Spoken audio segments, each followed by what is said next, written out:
இந்த மாதத்துக்கான வார்த்தைக்கு நேராக திரும்பவும் என்னோடு சேர்ந்து ஏசாயாவுக்கு எழுதின தீர்க்கதரிசன புஸ்தகம் 30வது அதிகாரம் 18ஆம் வசனம் வாசிங்கள். ஆனாலும் உங்களுக்கு இறங்கும்படி கர்த்தர் காத்திருப்பார். உங்கள் மேல் மனதுருகும்படி எழுந்திருப்பார். கர்த்தர் நீதி செய்கிற தேவன். அவருக்கு காத்திருக்கிற அனைவரும் பாக்கியவான்கள். சொல்லுங்க ஒரு அல்லேலூயா. இந்த மாதம் நமக்கு திட்டமாய் தேவன் சொல்லுகிற வார்த்தை, அவருக்கு காத்திருக்கிற அனைவரும் எப்படிப்பட்டவர்கள் என்றால் பாக்கியவான்கள். இன்னும் ஒரு விஷயம், நல்ல சத்தம் அல்லேலூயா. எல்லாரும் வலது கருத்தை உயர்த்தி சொல்லுங்கள், அவருக்கு காத்திருக்கிற அனைவரும் பாக்கியவான்கள். சொல்லுங்க, அவருக்கு காத்திருக்கிற அனைவரும் பாக்கியவான்கள். இந்த 2வது மாதத்துக்குள் நாம் பிரவேசிக்கிறோம். நீங்கள் இதுவரை யாருக்காக காத்திருந்தீர்கள் என்பதை தேவன் அறிவார். ஆனால் நீங்கள் தேவனுக்காக மாத்திரம் காத்திருந்திருப்பீர்கள் என்றால் நீங்கள் ஆசீர்வதிக்கப்பட்டவர்களாக இந்த மாதத்தை முடிக்க கர்த்தர் கிருபை செய்வார். கர்த்தருக்காக காத்திருக்கிறவர்கள், கர்த்தருடைய நேரத்துக்காக காத்திருக்கிறவர்கள், கர்த்தருடைய வார்த்தைக்காக காத்திருக்கிறவர்கள், கர்த்தருடைய பலனுக்காக காத்திருக்கிறவர்கள், இப்படி கர்த்தரை மையப்படுத்தி காத்திருந்த அத்தனை பிள்ளைகளையும் இந்த மாதம் கர்த்தர் ஆசீர்வதிக்கிறதை உங்கள் வாழ்க்கையில நீங்கள் காண்பீர்கள். ஆண்டவர் உங்களை ஆசீர்வதிப்பார். இந்த வசனத்தை நாம் பின்னணியை சொல்ல வேண்டும் என்றால் சுருக்கமாய் சொல்லுகிறேன். இஸ்ரவேல் ஜனங்கள் அந்நிய தேசத்திலே போய் அவர்கள் மிகவும் பாடுகளை அனுபவிப்பார்கள். அந்த பாடுகள் நடுவிலே கர்த்தர் அவர்கள் மேல் மனதுருக்கமாய் இருப்பார். கர்த்தர் அவர்களை நேசிக்கிறார். கர்த்தர் அவர்களுக்கு ஒரு எதிர்காலம் வைத்திருக்கிறார் என்கிற நம்பிக்கை அநேகருக்கு போய்விட்டது. ஏனென்றால் அவ்வளோ உபத்திரவம். அவர்கள் கேட்கிற கேள்வி என்னவென்றால், எங்க கூட தேவன் இருந்தார் என்றால் ஏன் எங்களுக்கு இவ்வளவு உபத்திரவம் என்கிற கேள்வி எழுப்புகிறார்கள். அப்பொழுது ஆண்டவர் சொல்லுகிறார், இல்லை இல்லை, இந்த உபத்திரவத்துக்கான காரணம் உண்டு. ஆனால் உபத்திரவத்துக்கு பின்பதாக நான் உங்களை அங்கிருந்து வெளியே கொண்டு வருவேன். அப்படி எனக்காக காத்திருக்கிற அத்தனை பேரையும் நான் எப்படி பார்க்கிறேன்னா பாக்கியவான்களாய் பார்க்கிறேன். நான் அவர்களை ஆசீர்வதிப்பேன் என்று சொன்னார். ஒருவேளை இந்த சத்தத்தை கேட்கிற நேரத்தில் நீங்கள் உபத்திரவத்தின் பாதையில் போகலாம். வெளியில சொல்ல முடியாத உபத்திரவம், யாருக்கிட்டையும் பகிர்ந்து கொள்ள முடியாத உபத்திரவம். ஆனால் ஆண்டவர் சொல்கிறார், அதிலே ஒரு கூட்ட ஜனம் எனக்காக காத்திருந்தபடியினால் அவர்களுக்காக நானும் இறங்குவேன் என்று சொல்கிறார். யாரெல்லாம் கர்த்தருக்காக காத்திருந்தார்களோ ஒரு 3 வார்த்தையை கர்த்தர் அதே இடத்துல சொல்லியிருக்கிறார். அந்த வசனத்தை மறுபடியும் எல்லாரும் ஆழமாய் கவனிக்கும்படி அன்பாய் கேட்கிறேன். ஆனாலும் உங்களுக்கு இறங்கும்படி கர்த்தர் காத்திருப்பார். முதலாவது, உங்களுக்கு கர்த்தர் என்ன பாராட்டுவார் என்றால் இரக்கம் பாராட்டுவார். சொல்லுங்க, என்ன பாராட்டுவார்? முடிஞ்சா பக்கத்துல தட்டி சொல்லுங்க, உங்க மேல கர்த்தர் இரக்கம் பாராட்டுகிறார். 2வது, அந்த வசனத்தில் தேவன் உங்களுக்கு என்ன செய்வார் என்று சொல்லப்படுகிறது? மனதுருகும்படி எழுந்திருப்பார். 2வது, உங்களுக்கு மேல் மனதுருகிற தேவன் உங்களுக்காக என்ன செய்ய போறார்னா எழுந்தருளுவார். சொல்லுங்க, என்ன செய்ய போகிறார்? எழுந்தருளுவார். 3வது, அந்த வசனத்தை கர்த்தர் இப்படி சொல்லுகிறார், வாசிகள் தொடர்ந்து. உங்களுக்கு கர்த்தர் என்ன செய்வார்னா நீதி செய்கிறார். இதை நீங்கள் நிச்சயமாய் விசுவாசத்தோடு குறித்து வைத்துக் கொள்ளலாம். கடந்த ஒரு நாள் முழுவதும் தேவனே, ஆண்டவரே, இந்த 2வது மாதம் உடைய பிள்ளைகளுக்கு என்ன வார்த்தை சொல்வது, எனக்கு ஒண்ணுமே புரியல. பல வசனங்கள் வருகிறது, பல வார்த்தைகளில் நிச்சயம் இல்லை. பல நேரத்தில் உட்கார்றேன், எழும்புறேன், அங்க போறேன், இங்க போறேன், மறுபடியும் பைபிளை வாசிக்கிறேன், என்னால் எதையுமே உறுதிப்படுத்த முடியவில்லை. ஆனால் ஒரு வசனத்துக்குள் வரும்போது தேவன் திட்டமாய் சொன்ன காரியத்தில் ஒன்று, எனக்கு காத்திருக்கிறவர்கள் பாக்கியவான்கள், அவர்களுக்கு நான் இறங்க போகிறேன், அவர்களுக்காக நான் எழுந்தருள போகிறேன். 3வது, அந்த ஜனம் காண போகிறது, நான் அவர்களுக்கு நீதி செய்கிற தேவன் என்று சொன்னார். அநியாயம் நடக்கிற இந்த உலகத்தில் யாருமே உங்களுக்காக இறக்கப்படாமல் இருந்திருக்கலாம். இந்த இஸ்ரவேல் ஜனங்கள் தேவனுடைய ஜனங்கள், ஆனால் அவர்கள் மேல் யாருமே இரக்கம் பாராட்டல. நீங்கள் பாருங்கள், சரித்திரத்தை வாசித்து பாருங்கள். தேவ ஜனங்கள் மேல்தான் எல்லா ஜனங்களும் படையெடுத்திருப்பார்கள். தேவ ஜனங்கள் மேல்தான் எல்லாரும் பொறாமைப்பட்டிருப்பார்கள். தேவ ஜனங்கள் அழிய வேண்டும் என்றுதான் எல்லா ஜன கூட்டமும் எழும்பினார்கள். ஆனால் கர்த்தர் சொன்னார், என்னால் வேறு பிரிக்கப்பட்ட ஜனம் நான் ஒரு நாளும் அழிய விட மாட்டேன். அவர்களுக்காக நான் இரக்கம் பாராட்டுவேன், அவர்களுக்காக நான் எழுந்தருளுவேன். 3வது, அவர்களுக்காக என்ன செய்ய போறேனா நீதி செய்வேன். இதை நீங்கள் விசுவாசித்து ஜெபித்து பாருங்கள்.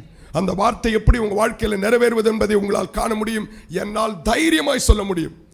ஏன்னா நமக்கு ஒரு ஆண்டவர் தான் இந்த உலகத்தில் என்ன பாராட்டணும்னா இரக்கம் பாராட்டணும். சொல்லுங்க, என்ன பாராட்டணும்? இரக்கம் பாராட்டணும். எந்த மனுஷனும் உங்களுக்கு இரக்கம் பாராட்ட மாட்டேன். எந்த மனுஷனும் உங்களை பார்த்தா சொல்ல, உனக்கே இரக்கம் பாராட்டணும், நீ நல்லா தானே இருக்க, உனக்கு நான் என்ன செய்யணும்? இப்படித்தான் பேசுகிற இந்த உலகத்திலே உங்களுடைய பாடுகள், உங்களுடைய வியாகுலங்கள், உங்களுடைய அழுத்தங்கள், வெளியில சொல்ல முடியாத அந்த பாதை, ஒரு தேவன் இருக்கிறார். அந்த ஜனங்களுக்கு சொன்ன அதே வசனத்தை தான் தேவன் மறுபடியும் சபைக்கு இந்த காலைநேரத்தை சொல்கிறார். இப்ப நீங்க சொல்லுங்க, முதலாவது அவர் எனக்கு என்ன செய்வார்? இரக்கம் பாராட்டுவார். இரண்டாவது எனக்காக எழுந்திருப்பார். மூன்றாவது எனக்காக நீதி செய்வார். இன்னும் ஒரே ஒரு பக்கத்தில் தட்டி சொல்லுங்க, உங்களுக்கு ஒரு நீதி கிடைக்கும் நாளாக மாறுவதாக. சிலர் சொல்றத பார்த்தா நான் எங்க நீதி கேட்ட மாதிரி இருக்கேன். உங்களுக்கு நிச்சயமாய் கர்த்தர் என்ன செய்வார்னா நீதி செய்வார். Righteous God. இந்த ஆண்டவர் நீதி செய்யும் போது எந்த மனுஷனும் அதை தடுக்க முடியாது. கர்த்தர் நீதி செய்யும் போது அது பட்ட பகலை போல அநேகர் கண்களுக்கு முன்பதாக கர்த்தர் இந்த மாதம் உங்களுக்கு நீதி செய்வதை காண்பீர்கள். இப்போ அப்ப நான் சொன்னேன், ஒரு ஜன கூட்டம், தேவனால் தெரிந்து கொள்ளப்பட்ட ஜனம், அந்த ஜனம் எனக்கு காத்திருக்கும் போது நான் அவர்களுக்கு இறங்குவேன், நான் அவர்களுக்காக எழுந்தருளுவேன், நான் அவர்களுக்காக நீதி செய்கிறேன் என்று சொன்ன கர்த்தர் இப்படி ஒரு தேவ பிள்ளைக்கு செய்யும் போது 4 விதமான ஆசீர்வாதங்களை இந்த பிள்ளைகள் பெற்றுக்கொள்வார்கள். முதலாவது, அவருக்கு காத்திருக்கிற நீங்கள் என்ன பெற்றுக்கொள்வீர்கள்? வாசிங்கள் என்னோடு சேர்ந்து ஏசாயாவுக்கு எழுதின தீர்க்கதரிசன புஸ்தகம். இப்பதான் நம்ம ஆசீர்வாதத்துக்குள்ள போகிறோம். முதல்ல கர்த்தர் சொல்லிட்டார், நான் இறங்குவேன், எழுந்தருளிப்பேன், நீதி செய்வேன். அப்படி அவர் செய்யும் போது நீங்கள் பெற்றுக்கொள்ளக்கூடிய நன்மை என்ன? ஏசாயா 29:22 இரண்டாவது பகுதியை வாசிங்கள். கர்த்தருக்கு ஆகையால் ஆபிரகாமை மீட்டுக்கொண்ட கர்த்தர் யாக்கோபின் வம்சத்தை குறித்து இனி யாக்கோபு வெட்கப்படுவதில்லை, இனி அவன் முகம் செத்து போவதும் இல்லை. இனி யாக்கோபு என்ன செய்ய மாட்டான் என்றால் வெட்கப்படுவதில்லை. சொல்லுங்க, முதலாவது கர்த்தருக்கு காத்திருக்கிறவர்கள் என்ன செய்யப்பட மாட்டார்கள் என்றால் வெட்கப்பட மாட்டார்கள். இன்னைக்கு உங்களை வெட்கப்படுத்தணும்னு பல வல்லமைகள் போராடுகிறது. எப்படியாவது அந்த குடும்பத்தை வெட்கப்படுத்திடணும், இந்த மாசம் அவங்க தலை குனிஞ்சு போகணும், அவங்க பிள்ளைகள் தலை குனிஞ்சு போகணும். இதுக்காக அந்தகார வல்லமைகள் பல விதத்தில் சூழ்ச்சி செய்கிறது. ஆனால் தேவனை ஆராதித்து தேவனுடைய வார்த்தை தான் எனக்கு எல்லாம், தேவன் தான் எனக்கு முதலாவது என்று சொல்லி வந்திருக்கிற தேவ பிள்ளைக்கு தேவன் சொல்கிற வார்த்தை என்றால், எனக்காக நீ காத்திருப்பாய் என்றால் நீ வெட்கப்பட்டு போகாதபடி கர்த்தர் உன்னை நடத்துவார். யாக்கோபு இனி வெட்கப்படுவதில்லை. சொல்லுங்க என்னோடு சேர்ந்து, யாக்கோபு இனி என்ன செய்வதில்லை? வெட்கப்படுவதில்லை. ஒருவேளை 2025 ஜனவரி மாதம் வரைக்கும் ஒரு வெட்கத்துக்கு நேரா போயிருப்பீங்கன்னா, இந்த மாசம் நான் சொல்லுகிறேன், ஒரு தேவன் இரக்கம் பாராட்டுகிறவர், ஒரு தேவன் எழுந்தருளுவர், ஒரு தேவன் உங்களுக்கு நீதி செய்யும் போது முதலாவது நீங்கள் என்ன செய்யப்பட மாட்டீங்கன்னா வெட்கப்பட்டு போவதில்லை. இன்னொரு வசனத்தையும் கர்த்தர் உறுதிப்படுத்துறார் பாருங்க. வாசிங்க என்னோடு சேர்ந்து வேகமாக. ஏசாயா 49:23 வசனத்தை வாசிங்கள். ஏசாயா 49:23 வாசிங்கள். ராஜாக்கள் உன்னை வளர்க்கும் தந்தைகளும், அதுல இரண்டாவது பகுதியில பாருங்க, நான் கர்த்தர் எனக்கு காத்திருக்கிறவர்கள் வெட்கப்படுவதில்லை என்பதை அப்பொழுது அறிந்து கொள்வார். ரைட். ஒரு விஷயம் எல்லாரும் கரங்களை வைத்து ஜெபம் பண்ணுவோமா? ஆண்டவருக்காக நாங்கள் காத்திருப்போம். காரணம், எங்களை வெட்கப்படுத்தாத தேவன் அவர். விசுவாசிப்பீங்கன்னா கண்களை மூடி விசுவாசித்து சொல்லுங்க, ஆண்டவரே உமக்காக மாத்திரமே நான் காத்திருக்கிறேன், நிச்சயமாய் நான் விசுவாசிக்கிறேன், நாங்கள் வெட்கப்பட்டு போவதில்லை. உம்முடைய வார்த்தை சொல்லுகிறது, நான் கர்த்தர், எனக்கு காத்திருக்கிறவர்கள் வெட்கப்பட்டு போவதில்லைன்னு சொன்னீங்களா ஆண்டவரே? இந்த நாளிலே எல்லா வெட்கமும் அவங்க முகத்திலிருந்து மாறட்டும். குடும்பத்தின் வெட்கம் மாறி போகட்டும், தலைமுறையின் வெட்கங்கள் மாறி போகட்டும், அற்பமா எண்ணப்பட்ட வெட்கங்கள் மாறி போகட்டும். கர்த்தர் அப்படி செய்கிறதுக்காக ஸ்தோத்திரம். பல வழிகளிலே பிசாசின் எதிர் வல்லமையை நீங்கள் வெட்கப்படணும். இதுக்கு நான் ஒரு சம்பவத்தை உங்களுக்கு முன்பதாக கொண்டு வருகிறேன். எப்படி தேவன் தம்முடைய பிள்ளை சார்பாக இருப்பார் என்றால், வெட்கப்படாதபடி, வெட்கப்பட்டது போல இருந்தாலும் ஒரு நாள் அந்த வெட்கத்துக்கு பதிலாக எப்படி மாற்றுகிறார். வாசிங்கள் என்னோடு சேர்ந்து ஆதியாகம புஸ்தகம் 39வது அதிகாரம் 8-9 வசனத்தை வாசிங்க. ஒரு சம்பவம், யோசேப் என்கிற நபரை குறித்து நாம் தியானிக்கலாம். வாசிங்கள். தன் எஜமானுடைய மனைவியின் சொல்லுக்கு இணங்காமல் அவளை நோக்கி, இதோ வீட்டிலே என்னிடத்தில் இருக்கிறவைகளில் யாதொன்றையும் என் ஆண்டவன் விசாரியாமல் தமக்கு உண்டான எல்லாவற்றையும் என் கையில் ஒப்பித்திருக்கிறார். இந்த வீட்டிலே என்னிலும் பெரியவன் இல்லை. நீ அவருடைய மனைவியா இருக்கிறபடியால் உன்னை தவிர வேறு ஒன்றையும் அவர் எனக்கு விலக்கி வைக்கவில்லை. இப்படி இருக்க நான் இத்தனை பெரிய பொல்லாங்குக்கு உடன்பட்டு தேவனுக்கு விரோதமாய் பாவம் செய்வது எப்படி என்றான். யார் வெட்கப்பட மாட்டார்கள் என்பதற்கு தேவன் இருதயத்தில் போட்ட முதல் சம்பவம். கவனிங்கள், யோசேப்பு என்கிற ஒரு தேவ மனுஷன், தேவனை சார்ந்திருக்கக்கூடியவன். இவனுடைய ஆரம்பம் பார்த்தீங்கன்னா, அவங்க அப்பாவோடு கூட இருக்கிறான். சொந்த சகோதரர்கள் பகைத்தார்கள்.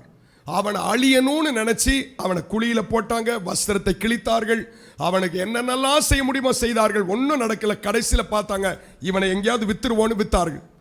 ஒரு அடிமையாக வந்த தேசத்தில் ஒரு வீட்டில் போய் அடிமையாக சேர்கிறான். கர்த்தர் அந்த அடிமை மேல் கண்ணோக்கமாக இருந்தார். படிப்படியாக அந்த இடத்துல உயர்வு வந்தது. அதனால தான் நான் ரொம்ப தாழ்மையாக சொல்வேன், நம்முடைய அற்பமான வேலைகள் கூட ஒருவேளை நம்முடைய வாழ்க்கையில் நம்ம எல்லாருமே ஒரு சாதாரண ஆரம்பத்தில் ஆரம்பிக்கலாம். கர்த்தர் நம்மோடு கூட இருக்கும்பொழுது அதே இடத்துல கர்த்தர் நம்மை வைக்க மாட்டார். அந்த இடத்திலே மேலே கொண்டு வருகிற ஒரு தேவன் இருக்கிறார். அதை விசுவாசிக்கிறோம். நல்ல ஒரு அல்லேலூயா சொல்லுங்க. We are not down. நம்ம கீழே இருக்கிறதுக்காக கர்த்தர் நம்மை கொண்டு வரவில்லை. அந்த அற்பமாய் எண்ணப்பட்ட இடத்திலிருந்து கர்த்தர் அவனை ஒரு அந்த ஸ்தானத்தில் அந்த வீட்டுக்கே முதலாளி ஆக்கினார். இப்ப அந்த வீட்டு ஓனர் போத்திப்பார், அவனுடைய அசிஸ்டன்ட்ல இவன் தான் பிரதான தலைவனா இவன் மாறிட்டான். ஆனால் அவனுடைய மனைவிக்கு ஒரு தவறான எண்ணம் இவனை குறித்து இருந்தது. இப்பொழுது அவள் பல வழிகளில் சூழ்ச்சி செய்கிறார். அதுக்குள் நான் போக விருப்பப்படவில்லை. ஆனால் அப்படிப்பட்ட ஒரு நாளிலே ஒரு தவறான சம்பவம் நடக்கும்பொழுது அவன் சொன்ன வார்த்தை தான், இத்தனை பெரிய பொல்லாங்கு. என் வாழ்க்கையில் எவ்வளோ பிரச்சனை நான் சந்திச்சேன். என் சொந்த சகோதரர்கள் வெறுத்தார்கள், குழியில போட்டார்கள். நான் அதெல்லாம் கூட ஒன்றும் பெருசா நினைக்கல.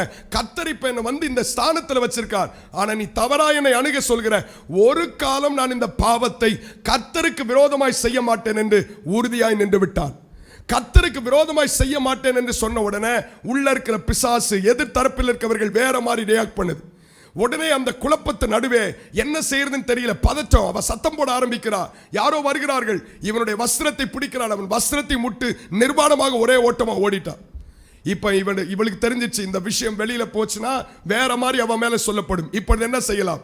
சரி, இவன் அவமானப்படுத்தினாதான் சிறைச்சாலையில போட முடியும் என்று சொல்லி ஒரு பொய்யான குற்றச்சாட்டை சொல்கிறார்.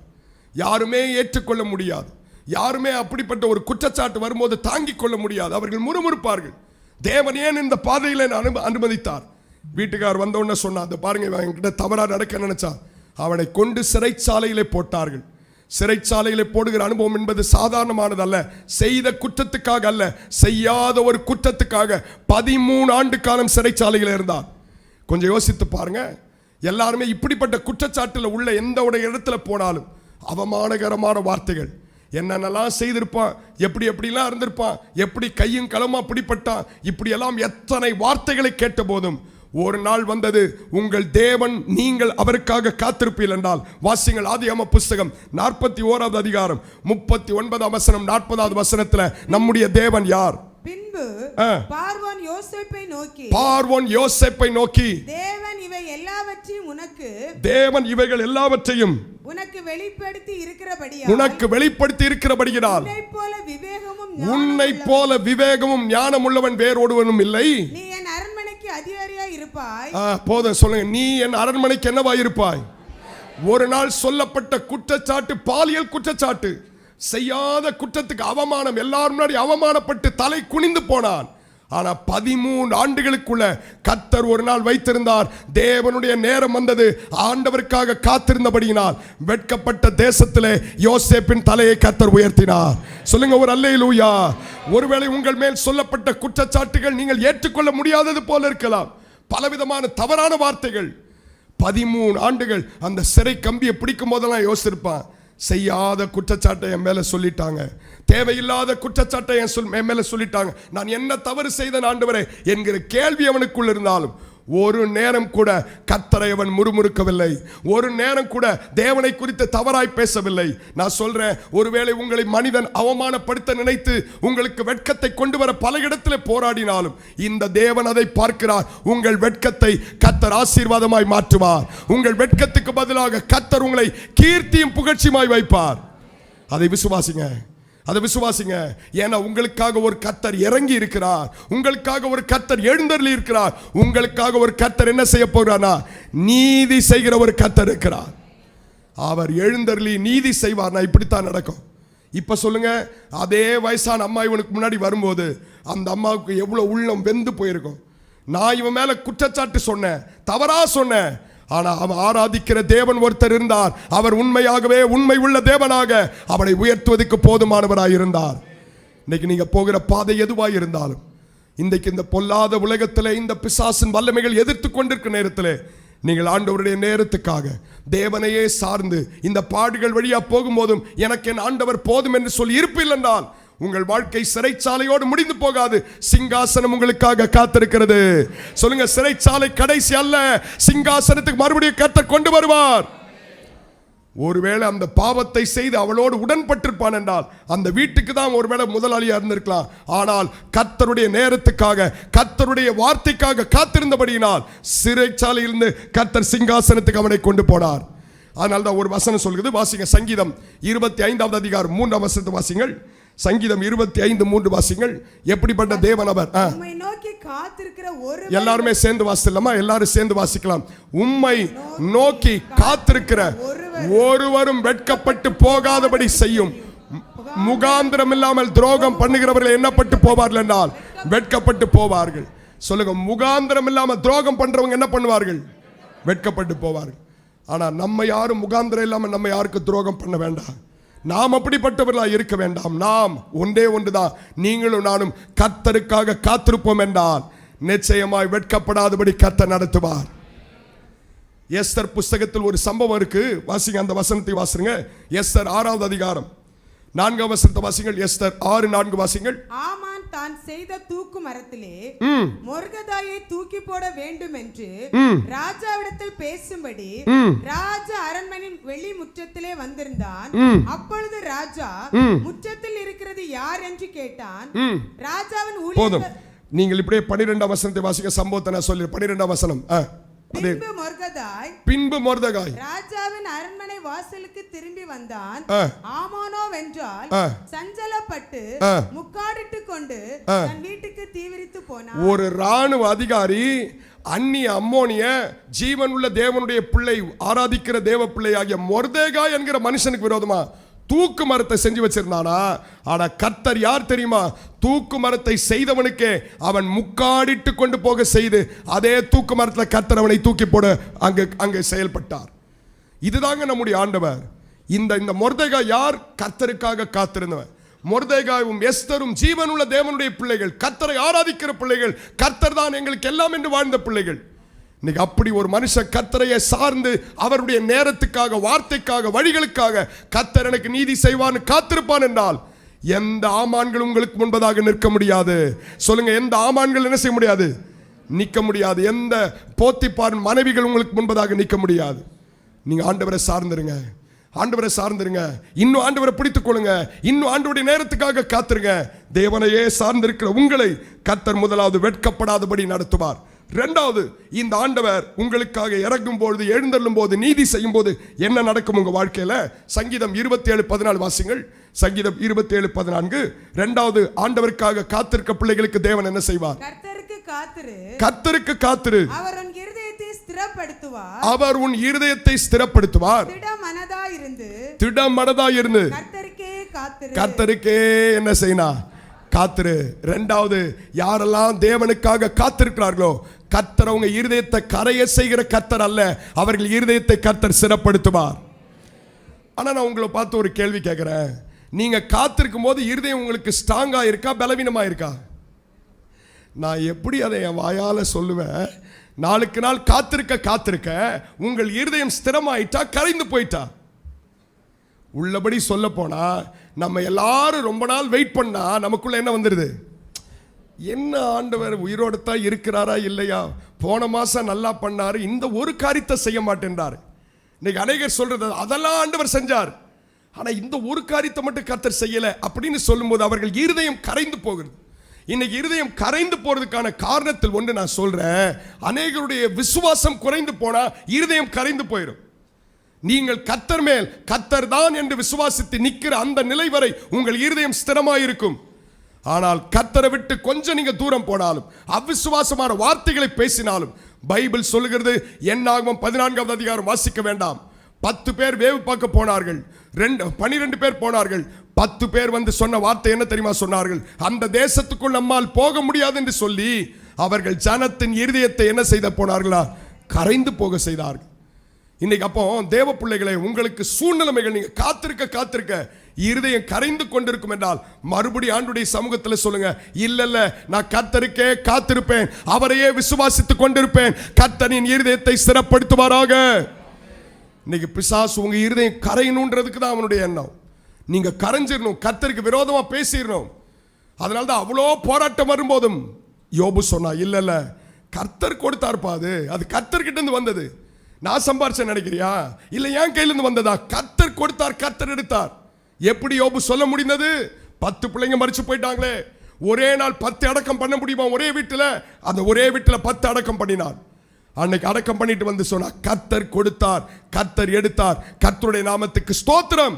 இதுதான் நான் சொல்றேன், கர்த்தருக்கு காத்திருப்பது. இல்லை என்றால் இருதயத்தை ஸ்திரமாய் வைத்துக் கொள்வது, விசுவாசத்தோடு இருப்பது. ஒருவேளை இன்றைக்கு சின்ன பாடுகள் வந்து கர்த்தருக்கு காத்திருக்காம வேற ஏதோ முடிவுக்கு போயிட்டு இருதயம் எல்லாம் கரைந்து ஒரு சூழ்நிலையில நம்பிக்கையற்று வந்திருப்பீங்கன்னா, நான் மறுபடியும் தேவ சமூகத்திலிருந்து சொல்கிறேன், கர்த்தருக்கு காத்திருக்கிறவருடைய இருதயத்தை கர்த்தர் என்ன செய்வார் என்றால் ஸ்திரப்படுத்துவார். பக்கத்துல தட்டி சொல்லுங்க, உங்க இருதயம் ஸ்திரமாகட்டும். இருதயம் ஸ்திரமாகட்டும்னா நெஞ்ச நிமிர்த்திட்டு வரதில்ல, அந்த ஸ்திரம் அல்ல. உள்ள அதுக்குள்ள என்ன இருக்கணும்னா விசுவாசம் இருக்கணும். சொல்லுங்க, என்ன இருக்கணும்? விசுவாசம் தான் இருதயத்தை ஸ்திரப்படுத்தும். இருதயத்தை விசுவாசம் இல்ல, கர்த்தர் செய்வார், கர்த்தர் செய்வார். ஐயோ, நாளைக்கு காலை கர்த்தர் செய்வார், கர்த்தர் செய்வார். இப்ப நின்று பேசுற நேரத்தில் எனக்கு நான் காத்திருக்கிற காரியங்கள் ஏராளமா இருக்கு.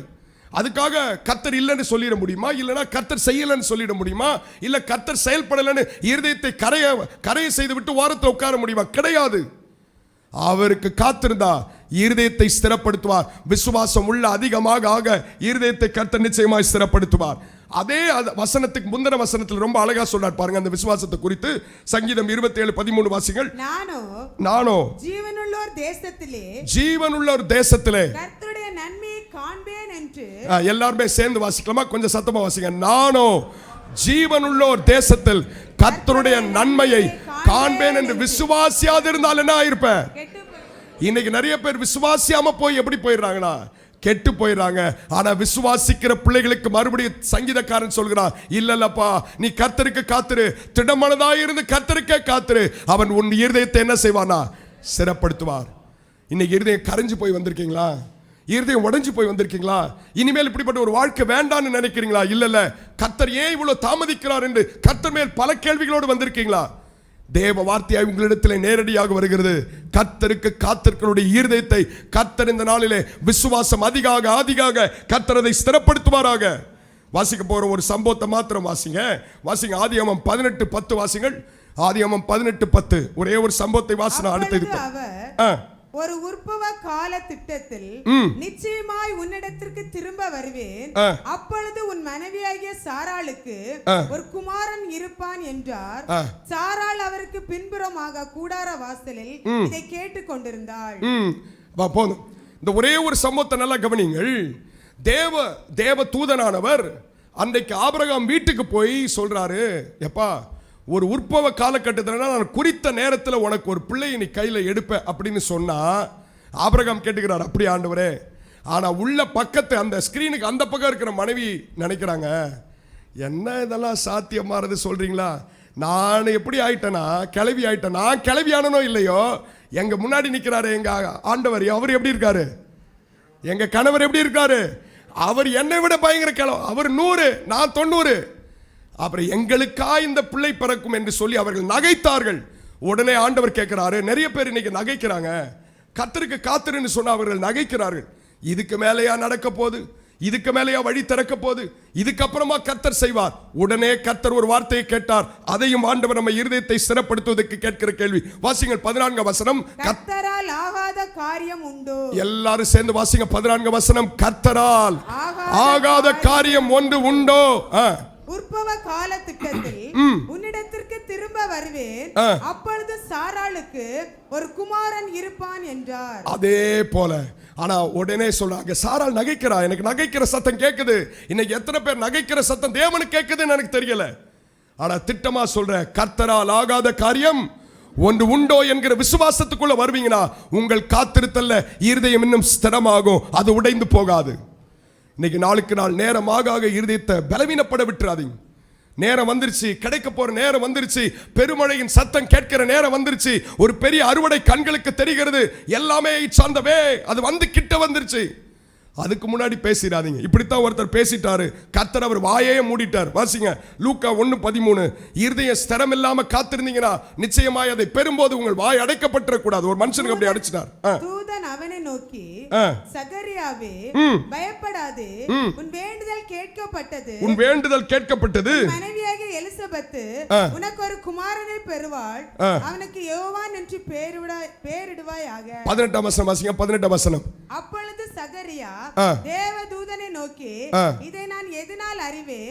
நான் கிழவனாய் இருக்கிறேன், என் மனைவி வயது சென்றவளாய் இருக்கிறாளே என்று. பழைய ஏற்பாட்டில் இதே போல கிழவியா கிழவனா இருக்கிறேன், புதிய ஏற்பாட்டில் அதே வார்த்தை நானும் கிழவியா கிழவனா இருக்கிறேன்.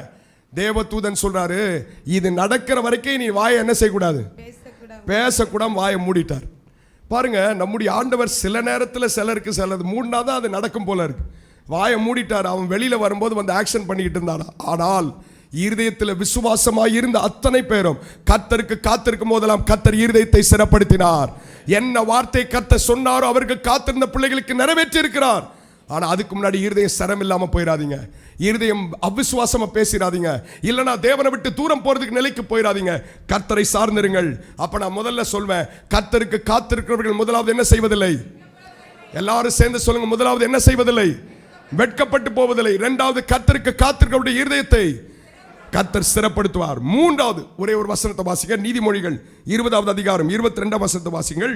நீதிமொழிகள் 20:22 வாசிங்கள். மூன்றாவது, கர்த்தர் என்ன செய்வார்? தீமைக்கு சரி கட்டுவேன் என்று சொல்லாதே, தீமைக்கு சரி கட்டுவேன் என்று சொல்லாதே, கர்த்தருக்கு காத்திரு, கர்த்தருக்கு காத்திரு, அவர் உன்னை ரட்சிப்பார். அவர் உன்னை என்ன செய்வார்னா ரட்சிப்பார், அப்படின்னா விடுவிப்பார். எல்லாவற்றிலிருந்து கர்த்தர் உன்னை விடுவிப்பார். ஒரு ஒரே ஒரு முன்னாடி சவுல் இருக்கா, பின்னாடி வனிக்கிறான். சவுல் யாரை தேடி வந்திருக்கிறான்? தாவீதை தேடி வந்திருக்கான் கொலை செய்யறதுக்கு. ஆனா அந்த இடத்துல கூட அவனுடைய சால்வை தொங்கலை எடுத்துட்டு சொல்றானா, நான் எப்படி கர்த்தர் அபிஷேகம் பண்ணினவருக்கு விரோதமா கை போடுவேன்? எப்படி நான் அதை செய்ய முடியும்? கோலி அத்தனை நான் செய்வேன், என் ஆண்டவரை தூஷித்தவன். ஆனா இவர் கர்த்தரால் அபிஷேகம் பண்ணப்பட்டவராச்சே, நான் செய்ய மாட்டேன், நான் அதுக்கு செய்ய மாட்டேன் அப்படின்னு சொல்லும்போது மறுபடியும் வாழ்க்கையில எத்தனையோ பிரச்சனை சந்தித்தான், இல்லைன்னு சொல்லல. ஒரு நாள் வந்தது, கர்த்தர் எல்லா சத்துருக்களிலிருந்தும் கர்த்தர் தாவீதை விடுவித்தார், கர்த்தர் அவனை வாழ வைத்தார். நீ இன்னைக்கு ஆண்டவருடைய வழிகளுக்காக காத்திருப்பீங்கன்னா, கர்த்தர் தான் என்ன எல்லா சத்துருக்களிலிருந்து விடுவிப்பார்னு காத்திருப்பீங்கன்னா, உங்களை இந்த தேவன் இந்த தாவீதை விடுவித்தது போல நிச்சயம் விடுவிப்பார்.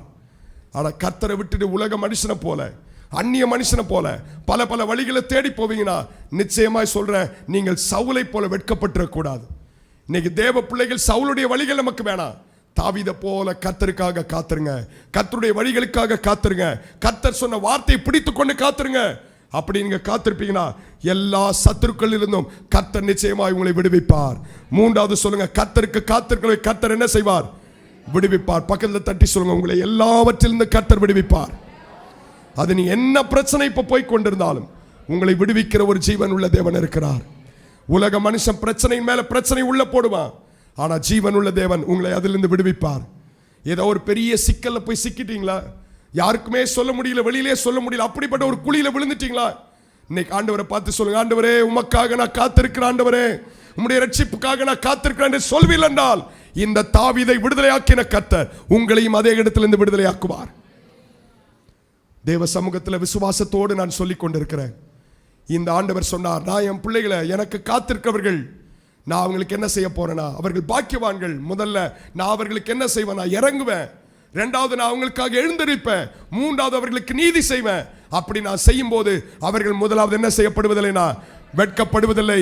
இரண்டாவது, அவர்கள் என்ன செய்யப்படுவதில்லை, இருதயம் அவங்களுக்கு என்ன ஆகும்னா ஸ்திரப்படும். மூன்றாவது, அவர்களை எல்லாவற்றிலிருந்து நான் என்ன செய்வேனா விடுவிப்பேன். கடைசியா ஒரு வசனத்தை வாசனமா எழும்பி நின்று ஜெபம் பண்ணலாம். வாசிங்க 4வது ஆபகுக் 2வது அதிகாரம் 3ஆம் வசனம். ஆபகுக் 2வது அதிகாரம் 3ஆம் வசனம். கர்த்தர் உங்களுக்கு சொன்னதை எப்படி நிறைவேற்றி முடிப்பார்? வாசிங்க, எல்லாரும் சேர்ந்து வாசிக்கலாமா? எல்லாருமே சேர்ந்து வாசிக்கலாம். குறித்த காலத்துக்கு தரிசனம் இன்னும் வைக்கப்பட்டிருக்கிறது, முடிவிலே அது விளங்கும், அது பொய் சொல்லாது, அது தாமதித்தாலும் அதுக்கே காத்திரு, அது நிச்சயமாய் வரும், அது தாமதிப்பதில்லை. 2 கரங்களை தட்டி சொல்லுங்க, கர்த்தருக்கு காத்திருக்கிற எனக்கு அவர் எல்லாவற்றையும் நிறைவேற்றி கொடுப்பார். சொல்லுங்க, எனக்கானவைகளை அவர் என்ன செய்ய போறார்? குறித்த காலத்துக்காக தரிசனம் வைக்கப்பட்டிருக்கு, குறித்த காலத்துக்கான ஆசீர்வாதம் உங்களுக்காக வைக்கப்பட்டிருக்கு. யாருக்காக காத்திருக்கிறீங்க? இந்த ஆண்டவருக்காக காத்திருப்பீங்கன்னா நிச்சயம் உங்களுக்கானதை நிறைவேற்றி முடிக்க அவர் உண்மை உள்ளவராக இருக்கிறார். சொல்லுங்க, எனக்கானவைகளை என் தேவன் என்ன செய்வார்? நிறைவேற்றுவார். சொல்லுங்க, எனக்கானதை என் தேவன் என்ன செய்வார்? நிறைவேற்றுவார். இந்த ஆண்டவருக்கு காத்திருந்து ஒருத்தர் வெட்கப்பட்டு போனதே இல்லைங்க. உங்க பிள்ளைகள் வெட்கப்பட்டு போக மாட்டாங்க. நீங்க ஜீவன் உள்ள தேவனுடைய ஆலயத்தில் வந்துட்டீங்க, கர்த்தரை உண்மையை ஆராதிக்கிறீங்க. எப்படி இந்த ஆண்டவர் உங்களை வெட்கப்பட்டு போக விடுவார்? உங்க ஜெபங்கள் எல்லாம் வீணா போகாது. இந்த மாசம் ஒரு விஷயம் ஆண்டவர்கிட்ட அர்ப்பணிக்கும் போது சொல்லணும், கடந்த எல்லா நாட்களை பார்க்கிலும் இன்னும் உம்மை அதிகமாய் சார்ந்து உமக்காக காத்திருக்க எனக்கு கிருபை தாரும். எத்தனை பேர் சொல்ல முடியும், உமக்காக காத்திருக்க எனக்கு கிருபை தாரும்? என் இருதயம் ஸ்திரப்படட்ட ஆண்டவரே, விசுவாசத்துல ஸ்திரப்படட்ட ஆண்டவரே, இன்னும் ஆண்டவரே உம்மை மாத்திரமே சார்ந்திருக்க எனக்கு கிருபை தாரும். 4 ஆசீர்வாதத்தை சொன்னேன். 3 காரியத்தை கர்த்தர் எழுந்தருளி உங்களுக்காக செய்வார். 4 ஆசீர்வாதம் பிள்ளைகள் பெற்றுக்கொள்வார்கள். முதலாவது, அவர்கள் வெட்கப்படுவதில்லை. 2வது, கர்த்தர் அவங்க இருதயத்தை ஸ்திரப்படுத்துவார். 3வது, எல்லாவற்றிலிருந்து கர்த்தர் அவர்களை விடுவிப்பார். 4வது, குறித்த காலத்தில் எல்லாவற்றையும் கர்த்தர் நிறைவேற்றுவார். கர்த்தர் உங்களை ஆசீர்வதிப்பார்.